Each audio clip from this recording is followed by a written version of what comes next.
Welcome to Pages from History, where we bring the most compelling moments of our past to life.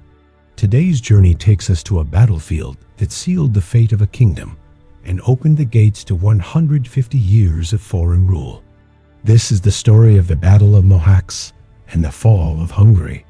Stay with us until the end to discover how one fateful day in 1526 changed the course of European history forever. If you love historical narratives that bring the past alive, please support our channel by subscribing and sharing. First, the storm gathering, a kingdom divided. First, the storm gathering, a kingdom divided. Young King Louis II sat upon his throne barely 20 years old, yet bearing the weight of a crumbling kingdom. His crown gleamed with jewels, but his eyes reflected the anxiety that plagued his restless nights. Outside the throne room, courtiers debated frantically about the Turkish threat advancing from the south.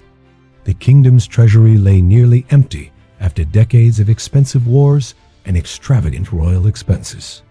Merchants in the marketplace complained about heavy taxes, while farmers struggled to feed their families.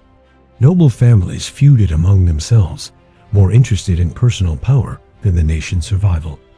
Archbishop Paul Tomori walked through the castle's great hall, his ecclesiastical robes trailing behind him.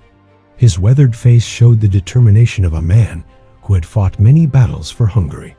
He carried maps showing Ottoman movements and tried desperately to unite the fractured Hungarian nobility. In villages across the kingdom, blacksmiths hammered weapons while young men prepared for inevitable conflict. Mothers wept as they watched their sons march away to join the royal army. The smell of bread baking mixed with the acrid smoke from forges, working day and night. Hungarian scouts returned from the southern borders with terrifying reports of massive Ottoman preparations. They spoke of tens of thousands of soldiers gathering under the green banners of Islam. Sultan Suleiman the Magnificent had set his sights on Hungary, and nothing seemed able to stop him. The Hungarian nobles finally assembled an emergency council, their faces grave with concern. Some argued for immediate attack, while others counseled negotiation or defensive preparations. Their voices echoed through the stone chambers as candlelight flickered against ancient tapestries depicting past victories. King Louis stood before his advisors, trying to project confidence despite his inexperience in warfare. He declared that Hungary would never bow to the Ottoman Sultan, regardless of the odds. His words stirred patriotic fervor, but could not hide the kingdom's desperate military situation. The castle's armory buzzed with activity as soldiers checked equipment and sharpened their swords. Knights practiced mounted combat in the courtyard, their horses' hooves thundering against cobblestones. Everyone knew that the coming storm would test Hungary's courage like never before in its long history. Second, the Sultan's march. Ottoman power ascends. Sultan Suleiman the Magnificent sat in his magnificent pavilion in Constantinople, planning his greatest European campaign. His dark eyes studied maps of Hungary, while military commanders stood at respectful attention around him.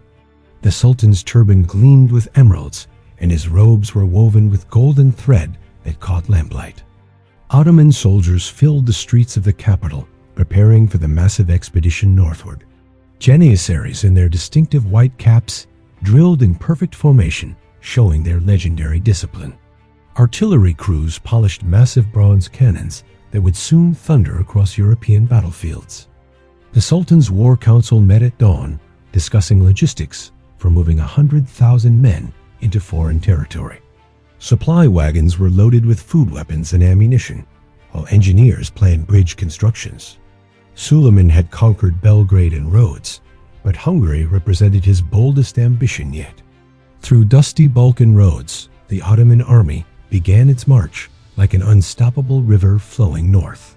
Cavalry units moved ahead, scouting the terrain, while infantry columns stretched for miles behind them. Local populations watched in terror as the Sultan's banners appeared on the horizon day after day. The Janissaries marched with practiced precision, their boots striking the ground in synchronized rhythm. These elite soldiers had been trained from childhood to serve the Sultan with absolute loyalty. Their reputation for ferocity in battle made enemy soldiers tremble at the mere mention of their name. Suleiman rode at the center of his army, surrounded by his personal guard of fierce warriors. His presence inspired confidence in his troops, who believed he was favored by divine providence. The Sultan reviewed his forces regularly, ensuring discipline and readiness for the battle ahead. At night, the Ottoman camp resembled a vast city of tents, with cooking fires dotting the landscape. Soldiers sat in groups, sharing meals, while telling stories of past conquests and future glory. The air filled with the sounds of different languages as troops from across the empire rested together. Ottoman engineers worked tirelessly to construct pontoon bridges across rivers, blocking the army's path. Their skill and efficiency amazed observers as massive armies crossed waterways without significant delay. Every obstacle seemed to melt away before the Sultan's determination and superior military organization. As the Ottoman forces approached Hungarian territory, Suleiman sent messengers demanding the kingdom's immediate surrender. His ultimatum was clear: submit to Ottoman rule or face complete destruction on the battlefield. The Sultan's confidence was absolute, for he commanded the most powerful military machine in the world. Third, the fatal meeting. Armies collide at Mohács. The plains of Mohács stretched endlessly under an overcast sky on August 29, 1526. Hungarian forces assembled in battle formation, their colorful banners snapping in the strong wind. King Louis II sat mounted on his white horse, trying to steady his nerves before his first major battle. The Hungarian army numbered perhaps 25,000 men against the Sultan's overwhelming force. Knights in gleaming armor formed the vanguard, their lances pointing skyward like a steel forest. Behind them, Hungarian infantry gripped their weapons tightly, knowing the odds were against them. Ottoman forces appeared on the opposite side of the field, a massive wave of disciplined soldiers.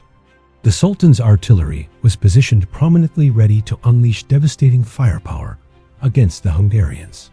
Janissaries stood in perfect ranks, their muskets loaded and their faces showing no emotion. Archbishop Tomori rode along the Hungarian lines, offering prayers and encouragement to nervous soldiers. He blessed the warriors and reminded them they fought for their homeland and faith. Many crossed themselves and whispered prayers, knowing this day would determine their nation's fate. The battle began with a thunderous roar as Ottoman cannons opened fire on the Hungarian positions. Iron balls crashed through ranks of men and horses, creating chaos and terror. The ground shook with each explosion, and smoke began to obscure the battlefield. Hungarian cavalry charged forward with desperate courage, their war cries echoing across the plain. They crashed into Ottoman lines with tremendous force, cutting down enemy soldiers. For brief moments, it seemed the Hungarian valor might overcome the numerical disadvantage. Ottoman janissaries responded with disciplined musket volleys that tore through the charging knights. Horses stumbled and fell, while armored riders crashed to the ground under the hail of bullets. The Sultan's cavalry then counterattacked, sweeping around the Hungarian flanks with devastating effect. King Louis found himself surrounded by Ottoman soldiers as his army began to disintegrate around him. He fought bravely, wielding his sword against overwhelming numbers of enemies. His royal guard died protecting him, but the young king's fate was already sealed.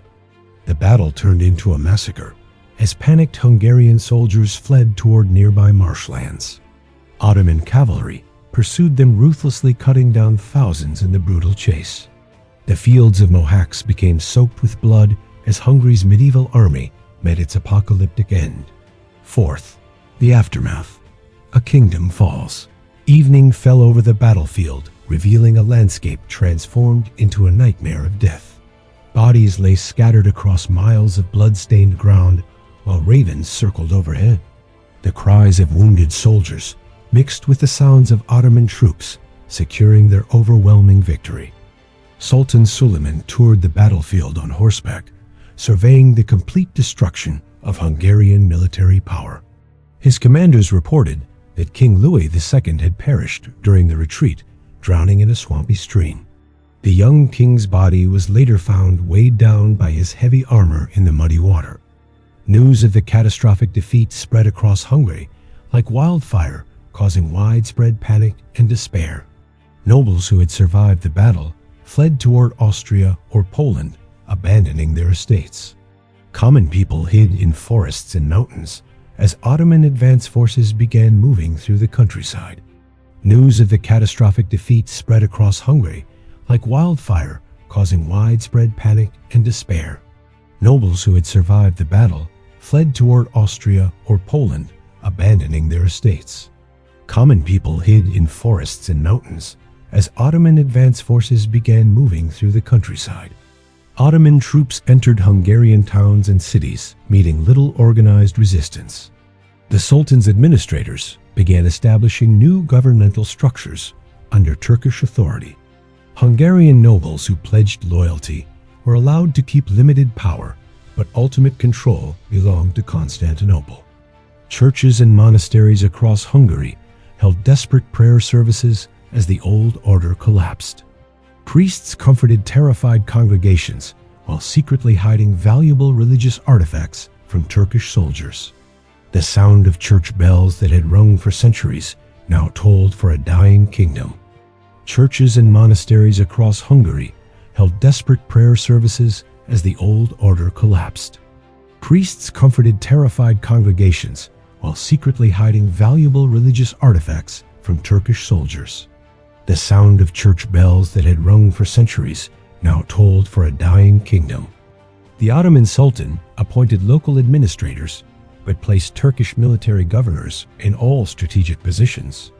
Hungarian laws remained nominally in effect, but real power belonged to representatives of the Sultan. The transformation from independent kingdom to occupied territory happened with shocking speed. Thousands of Hungarian prisoners were marched south toward Constantinople to serve as slaves in Ottoman territories. Families were torn apart, and skilled craftsmen were taken to work in the Sultan's various projects. The human cost of Mohács extended far beyond the battlefield casualties into generations of suffering and displacement. Fifth, legacy of conquest. 150 years of Ottoman rule. The decades following Mohács saw Hungary divided into three distinct zones of control. Central Hungary fell under direct Ottoman administration, with Turkish governors ruling from fortified cities. The western portion became part of Habsburg Austria, while Transylvania maintained semi-autonomous status under Ottoman protection. Hungarian culture survived, but transformed with a long Ottoman occupation. Turkish bathhouses and mosques appeared in cities that once knew only Christian architecture. The Hungarian language absorbed Ottoman words, while traditional customs blended with Turkish influences.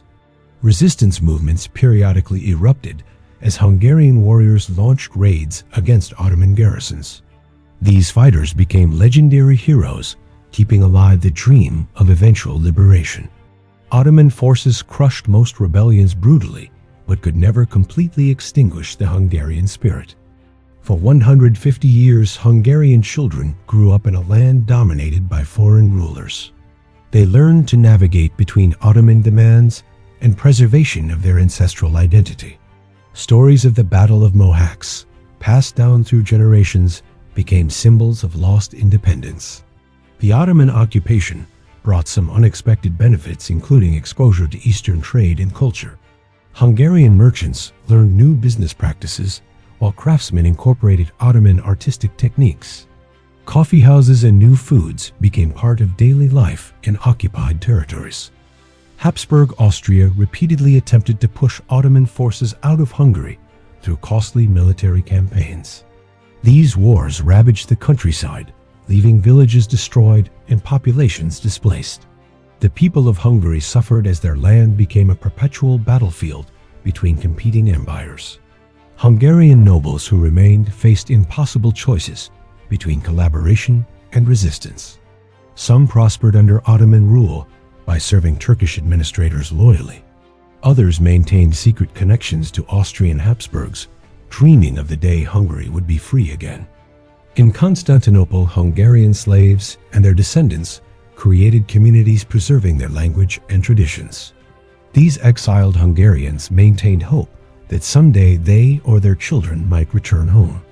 Their songs and stories kept alive memories of the kingdom that existed before Mohács. The final liberation of Hungary came gradually through wars between Ottoman and Habsburg forces. By 1699, most Hungarian territories returned to Christian European control, though deeply changed by occupation. The Battle of Mohács remained in national memory as the moment when medieval Hungary died and a new era began. The Battle of Mohács stands as one of history's most decisive military encounters, reshaping the map of Europe for generations. What began as a single day of combat in 1526 led to 150 years that transformed Hungarian society, culture, and identity. The young King Louis II and thousands of brave soldiers fell on those plains, but their sacrifice became a rallying cry for future generations who never forgot the cost of division and unpreparedness. If this journey through history has moved you, please like this video, share it with others who appreciate historical storytelling, and subscribe to Pages from History for more compelling narratives from our past. Your support helps us continue bringing these important stories to life. Until next time, keep exploring the pages of our shared history.